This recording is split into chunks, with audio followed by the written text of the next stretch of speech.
I'm Shane Nyland, and my co-host is Blake Musser. And these stories you're about to hear are from Weapons Company, 2nd Battalion, 4th Marines, 1st Marine Division, about the events surrounding and directly from the mouths of the people who were in Ramadi, 2004.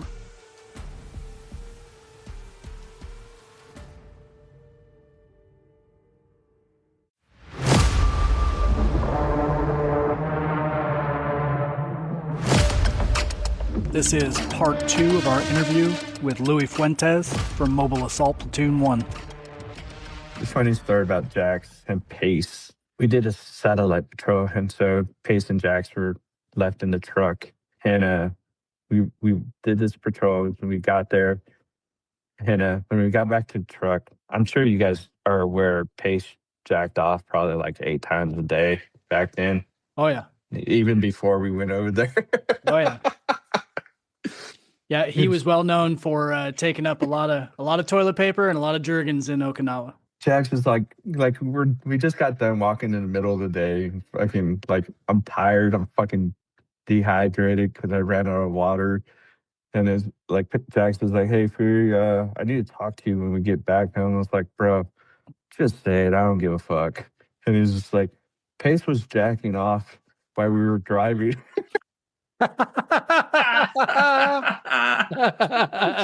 Dude, this is in the high back, and they had those little cutout doors. And I just look over, and it was the funniest thing. Pace was like, "I told that motherfucker to mind his own business." Dude,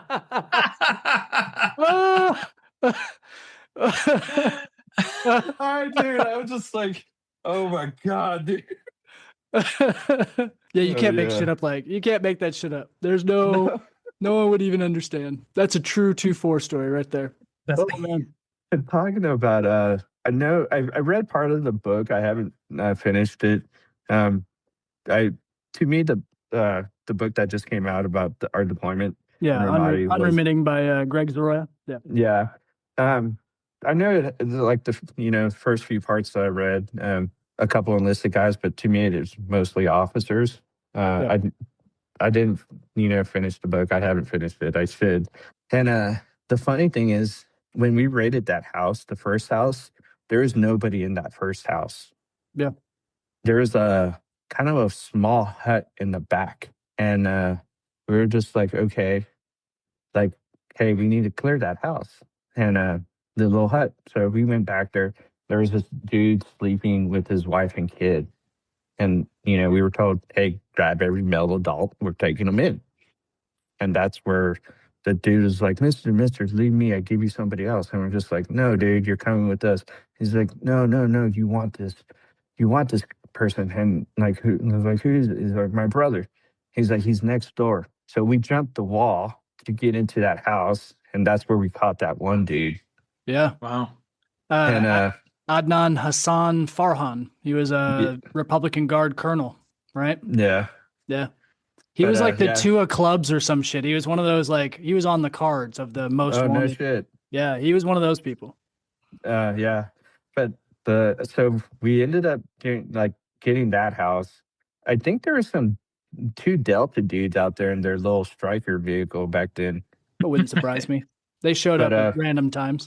Yeah, but it was funny because we had guys on the rooftops across the street, doing stuff, and they're like, "There's people on the roof." We're like, "Bro, that's us. Don't shoot." But it was funny because I really feel bad for this one. They're just like, "Hey, we want to get in this house. It's gated up like a mother." There's one of those ones that "Hey, did you bring the preaching kit?" Nope, forgot it. I forget who was supposed to bring it. So we're trying to get into this house that has security doors like no other. And we're just like, oh, this is going to be a gold mine. We're trying to break in and everything and, do what we can. And the door opens, and I will never forget this lady, Iraqi lady, opens the door. She's like, "Stop, you're ruining my fucking door." And we're just like, holy shit, your English is good. It's like, all you had to do was knock. I would open it. And we're like, oh, crap. You're sitting there banging rocks on it, trying to break in. Yeah, it was that same night though. That was the one of that night, that was like probably one of the funniest things. Like it was just like, stop, just knock, I would open it. There were so many things like that too, where we didn't think about shit. We didn't think about it. You know, you're just like, oh, Yeah. I've got to complete the mission. And then you don't realize how you're fucking up all the local populace or breaking something that's super important to everybody else. So many of those things. Or one of the other ones was one of the cordon searches. We were just going house to house. I wasn't paying attention. It was dark. We broke into where we were searching. We ended up in a clinic. Oh. And didn't take anything like bad, but I did take a scale to weigh myself while I was out there. That's awesome. And it was That's funny awesome. because they used it on a couple guys that were like, hey, we got to, make sure they're, putting in packages, whatever. And it was I remember once Weiler comes over, he's like, hey, Fuey, someone said you had a scale here. And I was just like, yeah. He's just like, I was just like, it's in kilograms. So we just got to do the math. And he's just like, should I ask where you got it from? And I was like, nope. No, that's true all the time. Yep. Yeah, but yeah, I forget what we were doing. It was a raid. It was right when I was about to pick up corporal, and I got it with the cutting score. But I also had wanted to do that meritorious combat promotion they were giving out. Oh yeah. And first sergeant Mac was just like, "Boo, hey, you picked up corporal with the cutting score, and you also had that meritorious combat promotion." He's just like, if you pick up with your cutting score, we could give that promotion to Monroe, who was the other guy that I went up against. Mm-hmm. And I was just like, he's like, go ahead, think about it. And I was like, okay. We were doing a raid. We were going to be doing that raid that night, and we went to battalion headquarters to go over everything. No. And Sergeant Major Booker, he's like, hey, let's go Fuentes. That's pretty good. 1 rifle range and 1 PFT in 2 years. And you still got corporal. I was like, hey, thanks, Sergeant Major. And I think Anthony and whoever else was there was like, dude, he's being sarcastic. I'm like, me too. And that's when I was just like, you know what? Fuck it. I'm picking up corporal with my cutting score. And that's why awesome. And Monroe got the combat promotion. But yeah, I was just like, yeah, 1 rifle range and 1 PFT. Like, I thought we were supposed to do more. Like, what happened? I mean, you're supposed to do it at least once a year, if not twice or 3 times a year. But our workup was so brutal the whole time. We didn't have time for any of that shit. Yeah, it's pretty interesting to think about like all the stuff that we went through. Yeah. Actually, speaking of workup, did you end up going to any schools prior to deployment?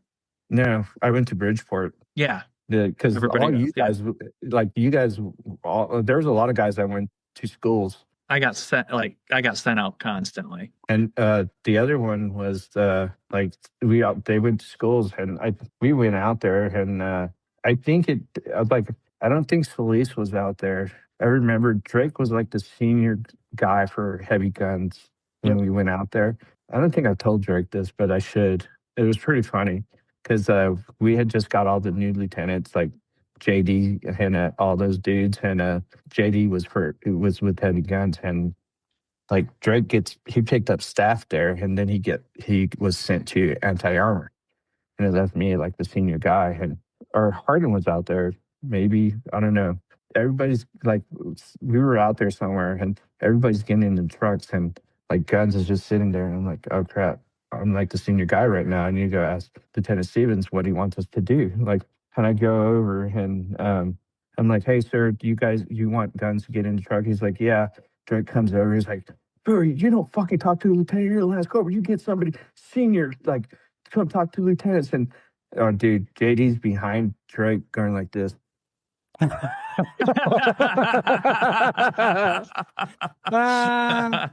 like trying to keep a straight face. I'm like, oh my God, dude. Yeah. For those that are listening to that, he was flipping him off and making a jerk off motion. Oh, I'm sorry. You guys can see it. Dude, that's fucking hilarious. Yeah. And I was just like, dude, like I was trying so hard not to laugh because like I was just like, oh fuck, don't laugh. But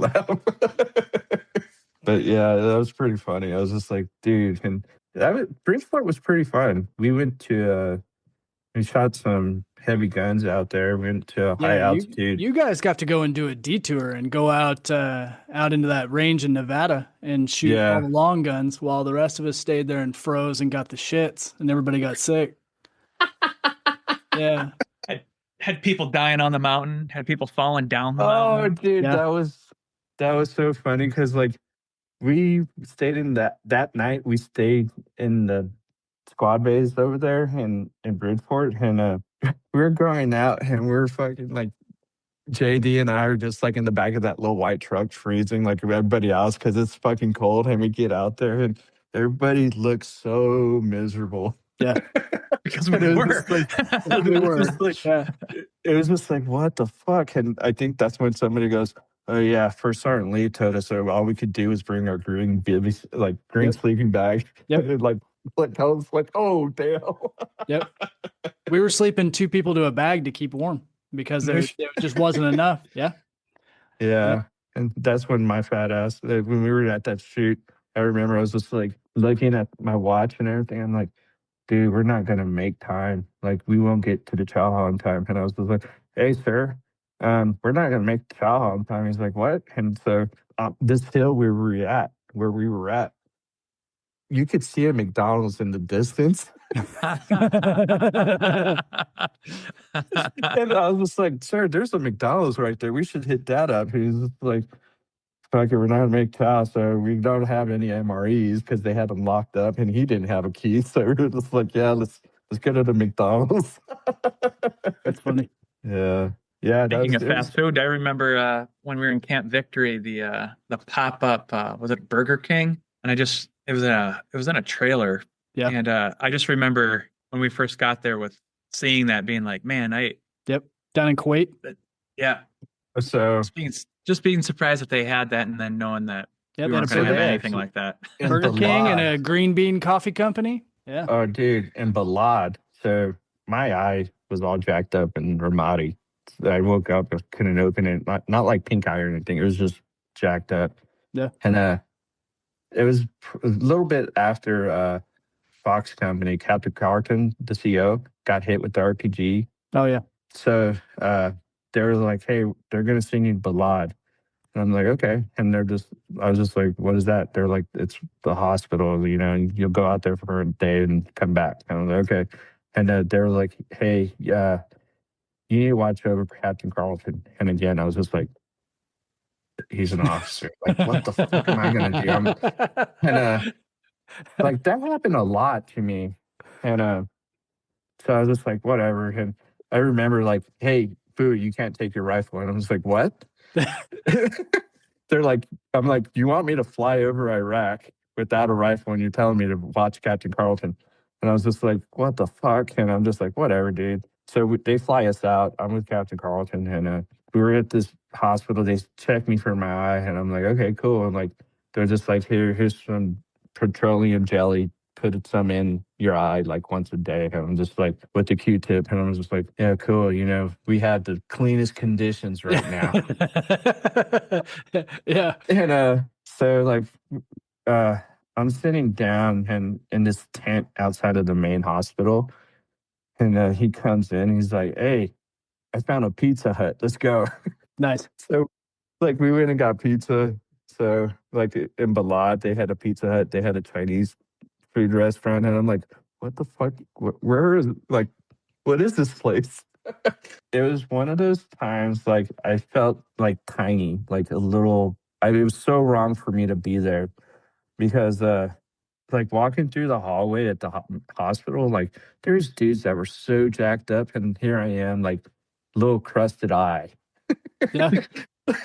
And I'm just like, what the fuck? And I don't get me wrong, Captain Carlton had been hit by an RPG. He was going to be sent home later. We're sitting down and outside this tent, and it's AC. They have Atheist playing and everything. We're just in there, and this nurse brings in this Marine from like wherever, and this dude had been blown up. He stepped out of his truck, and an IED went off. Blew out perforated both eardrums, so his equilibrium was all jacked up, and he was yelling to talk because he couldn't hear himself really. Of course. And he's just like, it's this tent is like probably a chow hall too, and he's looking for food. He like comes over and is like, you know, I could get some food. And I just looked. I was just like, hey, sir, I'm gonna go get this dude some Chinese food. He's like, yeah, do that. I went and got him like some Chinese food. Hey, sit down, dude, relax. The nurse is gonna be back. And I looked at Captain Carlton when they took him away, and like I was just like, sir, I can't stay here. This place is gonna drive me insane, you know? And he's just like, yeah, I get that. He's just like, I was just like, how do I get out of here? He's like, you know that desk we were like in the corner where we were at earlier? I was like, yeah.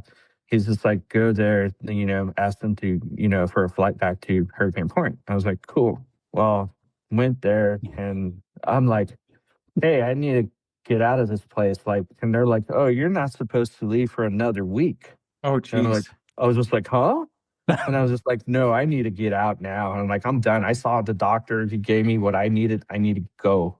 I'm like, I need to get back to Hurricane Point. And they're like, we don't have anything going, but you're more than welcome to ask the people when they land the helicopters. So I spent like 4 hours asking every crew chief of every helicopter dropping off people to the hospital, hey, can you take me to Hurricane Point? We're not going that way. Black Hawks 46 is everything. This little frog lands, and I'm just like I'm beat, dude. I'm like, dude, I've been out here like forever. This frog lands, and I'm like, crew chief jumps out. And I was like, hey, can you take me to Hurricane Point? He's like, yeah, we'll do that. And I'm like, fuck yeah. He's like, we're just gonna land somewhere else to refill, you know, near Fallujah. I'm like, I don't give a fuck. Just get me out of here.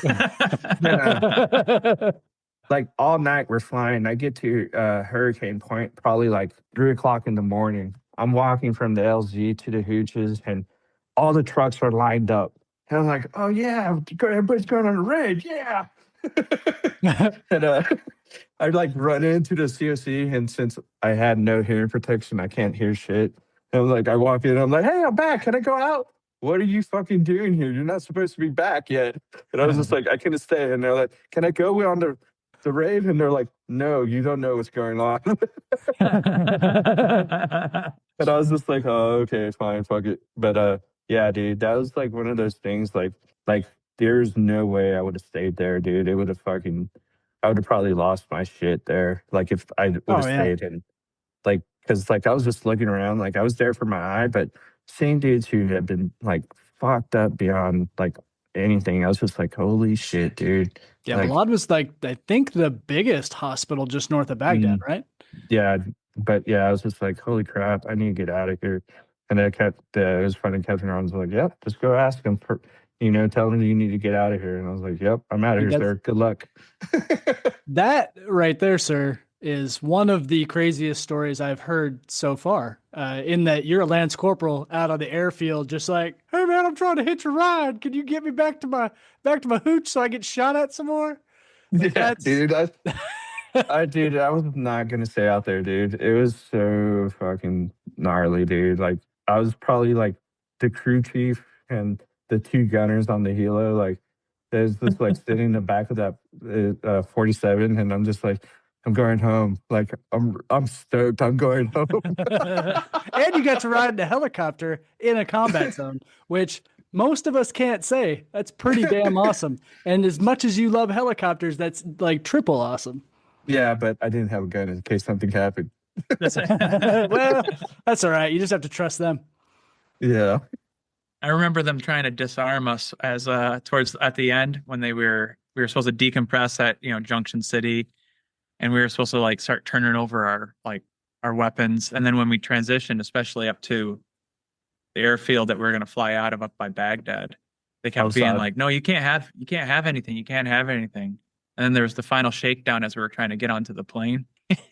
And I remember people were just pulling like grenades and magazines and extra pistols tucked into them. Like the guy that was doing the check had just this little tiny like ammo crate or whatever, thinking that he was going to get like maybe a bullet or something like that. But it started overflowing because everybody threw something in there. Dude, they took you didn't have a nail file or on the toenail clippers or whatever. They were taking everything. Like, yeah, they're no, trying to be can't like take the TSA. Stupid. I Yeah. can't remember somebody had a grenade even. But Oh, yeah. anyways, Multiple people had Russian grenades because we found Russian grenades and we carried them. They were the only ones that would blow up. The Iraqi version, the ones that had the Arabic writing on them, they never did anything. If they would blow up, it would be 20 seconds later. Yeah, no shit. no, we've brought up chow twice now, but I'm embarrassed to admit some of my most vivid memories and thoughts of Iraq surround chow, and either not having enough, making special runs out to Blue Diamond, praying that we get to go to Junction City for whatever reason, just eating those goddamn hurricane hockey pucks that were called hamburgers. That's where I started. Honestly, the one thing I was grateful for at Hurricane Point when they brought in the chow was the breakfast, the hard-boiled eggs and the bacon. Like that was the only time I ate breakfast there. Like anything else, like those runny eggs, those like 10 pounds of eggs in one of those little green containers. I'm like, no, I can't do that. You can't even put enough hot sauce on that shit to make me eat it. No, those nasty powdered eggs too, and they would mix them. They'd mix them with the regular water. Oh, they were awful. They're supposed to be mixed with milk, and they'd mix them with water, and you're like, oh, these are terrible. I got a funny story about this one. Another one of Fuey's greatest moments. My brother sends me protein, and as I could have something, help with my muscle growth and everything. Unlike some of the other people in the company that were taking steroids, I wish they would have said something to me. I would have shot up. I don't know, but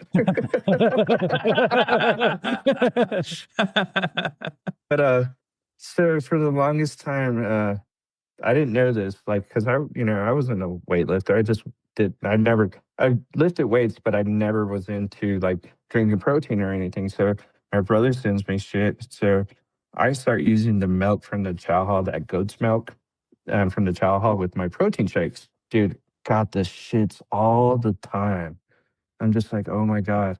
One time I was at the gym, we get called for QRS, running back, drank a protein shake, and I was just like, crap, I shouldn't have probably done that. So we're out past the arches out there. Yeah. Yeah. And Michigan. Yeah. Yeah. And we're on foot, and I was just like, dude, you guys bring it in, school circle. And they're like, what's up? I was like, dude, I got shit. And they're just like, what? I'm just like, dude, school circle, just push out. Bro, I fucking took a nasty shit, a protein shit next to his house. And like, dude, it was so bad. Like when it came out, everybody like that was out there, like even pushed out further. Just like, dude, what the fuck? And I had toilet paper with me because I had my bag. I always had everything in it, and I just wiped, and I was just like, you know what? I didn't fucking care to even try to cover this shit up. Like, so I just left the toilet paper and the shit right next to the house. You shit so nasty that you actually overpowered the smell of Ramadi. So that's an impressive. That's an impressive feat, sir. Because especially out by the arches, because they had open sewers out by the arches and the burning trash pit. That was the smelliest place on the planet. That was nasty out there. But yeah, took my combat shit out there. So did you end up getting wounded while we were over there? No. It's funny. So you bring that up. I deployed with Coleman in 2011 to Afghanistan, right? Oh yeah. And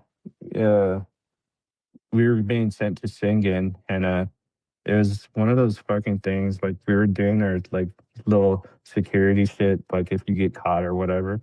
Like Singen is, the triangle of death. And I looked at him and was like, dude, doesn't the Marine Corps believe in like the circle of life or something? Why do we keep getting sent to like triangle of death or this or that? He's like, looks at me, he's laughing. He goes, maybe you'll get your Purple Heart this time. I'm like, nah, fuck that, dude. Sucks that he passed away, man. I agree. Yeah. I agree. That's one guy that I would have really liked to have talked to. And to be very fair, one was one of the reasons why we started talking about doing this specifically. There are too many guys. I mean, Pace is gone too. We can't even talk to Pace, right? There's just too many guys that die from other causes. Like they didn't die from suicide or anything else. Like they got sick, right? I don't know what happened to Coleman. I know he was sick, but I don't know what happened. Cancer. Yeah, I knew he was sick. I didn't know what kind of sick, but we just had a corpsman die from the same cancer last week. That's too bad. From 2-4, or are you a different? No, different unit. The 123 that deployed to Afghanistan with. Yeah. He was I&I at the time. Coleman. Yeah, it was crazy. It was just like they're out of Houston, so he was in his neck of the woods and everything. The funny thing was when we were in Afghanistan, Sakaki sends me this fucking giant box of these little alcohol bottles. And, I was just like, fuck, dude, I can't get caught with this. Like, it'll be bad. And so nobody saw me open it and saw what was inside of it. So I run it over to Coleman and I was like, hey, dude, I need your help. He's like, what's up? I was like, Sakaki sent this to me. He's like, I'll take care of it. I was just like, that's why I brought him to you. You're a gunny and I'm just a little sergeant. That's good, man. 2-4, that the way we were, it's like you can't. Everybody had a part in everything we did from every platoon. Yeah. Like, there's times Gunny Meraki would come over to us and was like, "Hey, I need a gunner," and he's like, "Fuey, let's go." And I'm just like, "Oh, great! I'm gonna be behind a Mark 19, not high back, and probably get with Meraki. Some shit's gonna happen." Yeah, for sure. The funniest, I don't know if he did it with your guys' platoons. Did he ever grab somebody and just like, hey, he always grabbed me like, "Food, let's go search this house," and like, oh yeah, go and that stuff was so fun. I don't know how true, at least in my memory, it says I was his favorite taskable out of Sledgehammer. Like I got pulled to go do all sorts of stuff that, especially if we were on Camp Garter on an opposite, we were like day taskable and there was a nighttime thing and they needed somebody. He was good about knowing who was reliable, and the fact that you spoke Arabic probably helped. Yeah. Well, hell, you could have known Spanish and spoke to those dudes out there. Yeah, true. Solis was doing it. Oh yeah, I didn't know that. Yeah, Solis.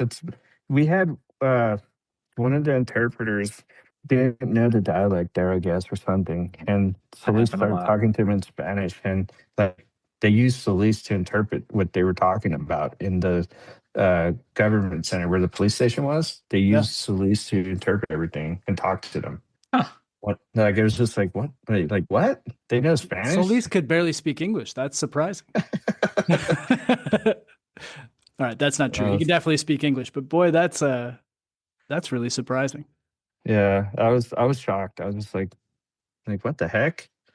Because I was just gonna say that when, as far as like some of the interpreters, I went, and then I would think that's true, especially being in Ramadi, is that last set of interpreters that we got, a lot of them were studied outside of the country, Iraq. That is, they had gone out to places in Europe, and with the that being the retirement area for the Republican Guard and the Fedayeen. Yeah, a lot of them were European educated as well. Yeah, a lot of them were European educated, and so maybe they didn't know English, but if they studied in Spain or something like that, that makes sense. Yeah, there was a lot of highly educated. That was a conversation that I had with one of that police chief that one time that I was with him, and he was saying that there was just a lot of highly educated people in town in Ramadi.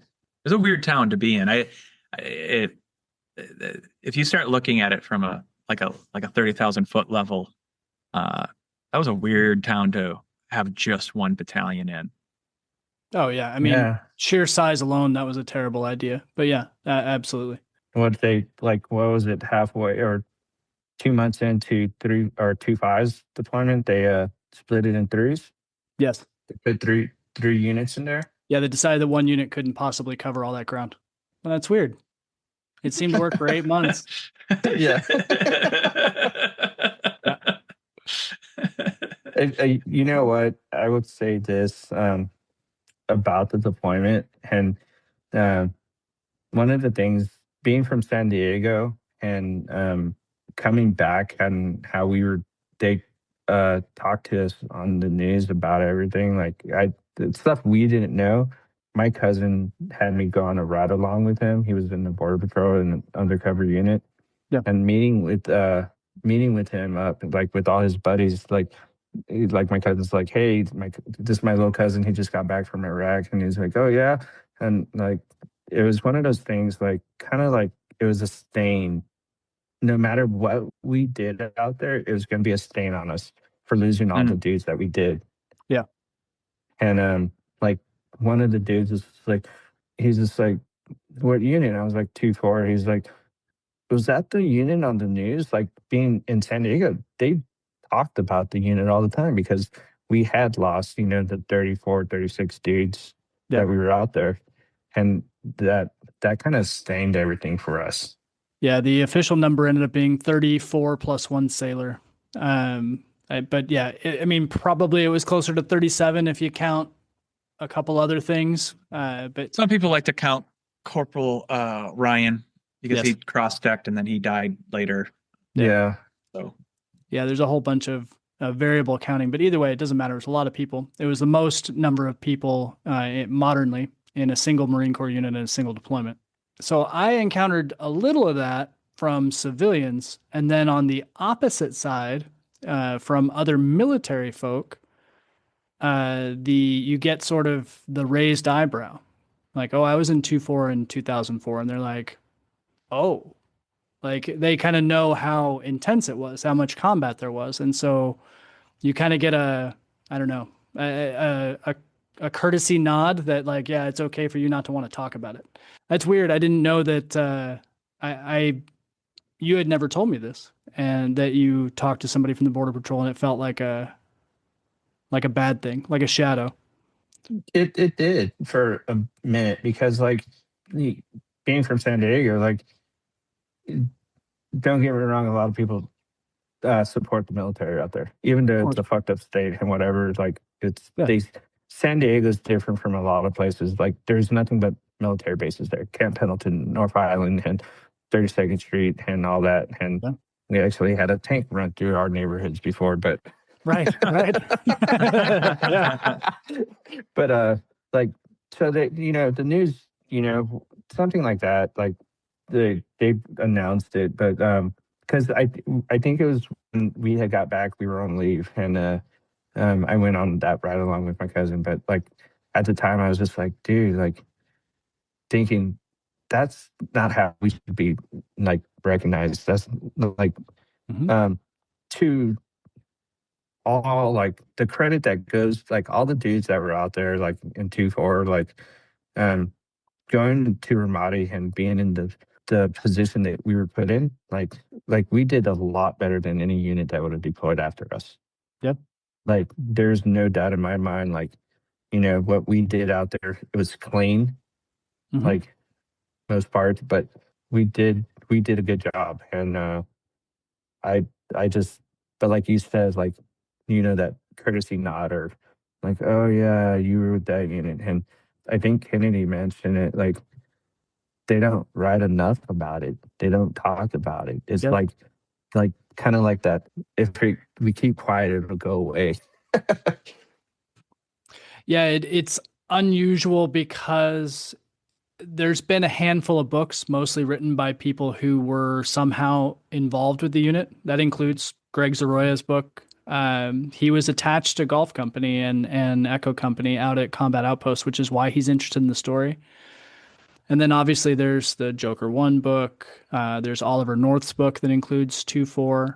There's a thing called First Fights in Ramadi, which was a guy who actually came to Ramadi and did some interviews and then didn't write anything till later. And then Bing West also came to Ramadi and wrote a book later.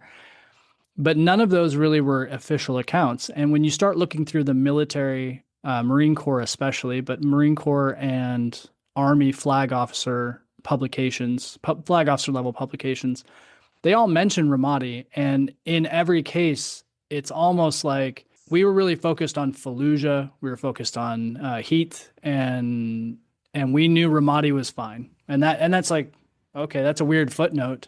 What do you mean Ramadi was fine? Like they don't elaborate on the tactics at all, which is very, I don't know, it's odd. It's really odd. And It hopefully, is. at least hopefully with this podcast a little bit, we'll get the weapons company story out there. And if you get a chance, you should finish Unremitting. I do think it is does a very good job illustrating what Golf and Echo went through. And I don't think I knew the majority of those details, despite being literally right next to those dudes and being in a lot of those same situations that are on the pages of that book. I didn't know what they were going through because we had such a different experience. Yeah. And it's one of those things. I think there's one night in the beginning of April where Echo Company was still fighting through the night, and we went out there that night. They're like, "Hey, Fuey, there's some of the line guys down the way, about 20 yards." And I was like, "Okay." They're like, "Just take your truck, park it next to them, and take that flank." And I was like, "Okay, cool." And so we started walking. It was me and my truck, like Jack's Chico and cackling. We started walking down, and you hit 20 yards, and you're just like, "Echo, Echo." And I was just like, "Oh shit, dude!" Like Echo, Echo, like, and I didn't stop. Like, hey, dude, there's this loud ass truck right here. Like, everybody knows we're here. Like, and I'm like, Echo, Echo, where you guys at? And like, dude, we made it about, I would say, like 50 yards down the road or more. And then they're like, "Hey, we're here." And I was just like, "Dude, you guys are fucking punched out far." And they're like, "It's where we've been at." And I was just like, "They said you guys were like 20 yards down that way." And they're like, "Oh, dude, we're glad to see you guys." And I was just like, "Nah, bro, we're glad to see you guys." Like, because everybody had been through the shit already. Yeah. But yeah, it's insane.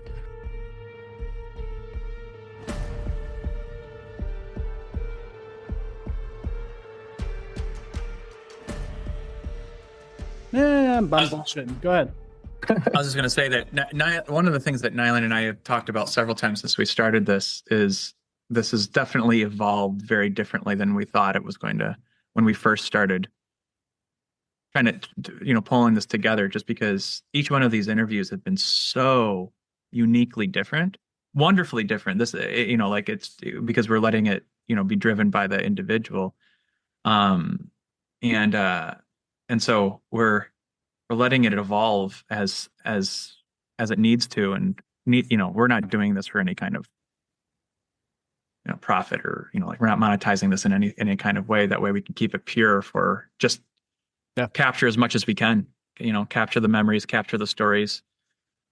I enjoy, like just exactly what you did, man. There's some of those, you gave a couple great stories, ones that I had completely, some I was a part of and I completely forgot about, and other ones that are just hilarious. So again, you're only the fifth person we've talked to, but even in all the previous four, 3 of the 4 expressed very deeply that they hadn't been able to talk about this for 20 years. And the 4th one didn't necessarily want to talk about it. He said he had moved past it, but his speech sort of said otherwise. He was reluctant to talk about it even when he did. And so I think you're right, man. It's one of those things where I even myself, the only person I have talked to about this deployment for 20 years is Blake, and he's probably tired of hearing the same thing over and over again every year when I make him meet me, and we get drunk and talk about it.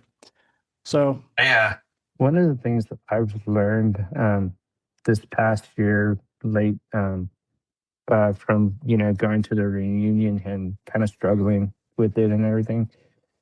And I went and saw a therapist, and one of the things he mentioned was not to focus on the dates anymore. yeah, The days that we lost people, just remembering how they lived. Yeah. And then the good times. And that has helped me so much. And recently, like a roller coaster of a year so far, like my cousin passed away from cancer like a week before Coleman passed away. Oh, wow. So I went to San Diego for a funeral, and then one weekend, the next weekend, I was in Houston for another funeral. That's rough. Yeah, but definitely, and even like, have you guys seen the TED Talk Captain Smith did? No, Yes. I didn't. Actually, he posted it. I did see it. Yeah, even with Lieutenant Miller offing himself because he couldn't get back with 2-4 when we were getting deployed. Yep. From TBI and PTSD and everything, but yeah, it's I could definitely, we all work together. Like, I think one of the greatest things you said was, having contact with Blake with being 81s. Like, one of the only people I talk to from 81s is Hodges. Yeah. And then, you, Joe's from Map 3. Yep. And Fernie. And together, I think we have a lot of good connections. And unfortunately, there are some people that have fallen off and don't know where to find them, don't even know where to start. Yep. No. Yeah. Sheldon's the big one for me. He was a close friend and then just disappeared. So yeah. I hope people listen. And if they do, then at least it's a thread of connection. So that way we can pass along information like this and get everybody together. That'd be awesome. And you're putting it out the day that Netflix Marine comes out. Well, I mean, it's the Marine Corps birthday, so whatever. Yeah. The Netflix one, probably something you guys should watch. It's on. I think it's on the 31st Mew. It is. Yeah, I saw that too. I wondered if the Essex was going to break down this time. No, I went from not consuming anything military to actually starting to consume here in the last only 18 months. Really, it was since the reunion that up until then I couldn't handle reading anything. I could do like Vietnam time frame and before, but man, you get too close to our time. Like I couldn't sleep. I'd be all wound up. I've actually come a really long way. I got lucky. When I was going to school at the community college, and when I was, I did voc rehab like in the beginning, and one of the things was like, hey, you got to see a psychologist at the school. And he's a VA employee psychologist and everything, and he works for VITAL, which is the Veterans Integration to Academic Leadership. Yeah. I told him, I was just like, the first time I met him, I was just like, look, if you're gonna tell me like, oh, you drank a lot and that's why you have PTSD, it was just like, I'm just gonna walk away. I don't care. And I was like, okay, we won't talk about how much you drank. And I was just like, okay, cool. And did help where he helped me, and then he was just like, look, dude, we have a grant part-time, you work in the veteran center already, like as work study. And he's just like, you talk to people, they open up to you, like you could get things out of people because you've been in it. And he's like, I want you to be like a peer mentor for me. And I did that for a while before going and working at the VA. But like my sister who's in mental health, she was just like, when I got back, she's like, you have some sort of form of PTSD. Like, we all, from all the explosions and everything, and loud bangs, you're startled, and little things like that, and the way you set yourself up and sitting in a room or whatever. We all had that, and she noticed it like 2 weeks when I was home, and I'm just like, shut up, you're not smart. But it's being able to talk to each other and listen to, hey, I got help. I don't want, hey, I did struggle, and if I would have probably like left it where it was, it would have sucked because like it'll eat you up and spit you out, and then you do something that everybody's gonna like. Why didn't you reach out and not to like raw, hey, I'm a badass. I don't need help. And there's a lot of guys probably in the company that could, hear us talk Mhm. and be like, hey, yeah, no shit. I could get help and nothing's wrong with it. I've had more than one of my Marines reach out to me saying that he knows that I do talk about mental health, and so they felt comfortable reaching out. You got to break that. You got to break the seal to let people know that Yeah. it's okay. Yeah, No one wants. definitely. A lot of people don't want to be first. Yeah, I don't think I was first. Somebody else went before me. I wasn't weak. No. Well, now that you mentioned that, are you okay if I include that part about voc rehab and therapy in Oh, the yeah. podcast? Okay. hmm If anybody wants, if I know a lot of people, and hey, I'm an air. Reach out to me. I don't care. If you Nice. don't want to reach out to somebody, reach out. I'll listen. I've been through. We all been through it. There's not. I'm not. Hey, whatever. Cool, man. 100%. 100%. Follow up like in the little questions you sent. Do a Sounds follow up good. later. Yeah. Okay. Yeah. We're not going anywhere. We can definitely do a Fuey part 2. Yeah. man. Love it. Talk about Okinawa next time. More of it. So that's what's funny is we kicked that around. We talked about talking about the stuff that shaped a lot of the guys in weapons company, and I think Okinawa is a big part of the story, and Blake is chomping at the bit to interview everybody about Okinawa. So Oh yeah, Okinawa definitely shaped. Like, yeah, that was the first. That one time, I think it was like Calero and all. Everybody was like, "Hey, let's just go out and get food, like taco rice." One time, and the first time I had was Mojo, oh yeah, Oh. oh yeah, and lots it was funny of because Habusaki and Mojo and rainbow shots.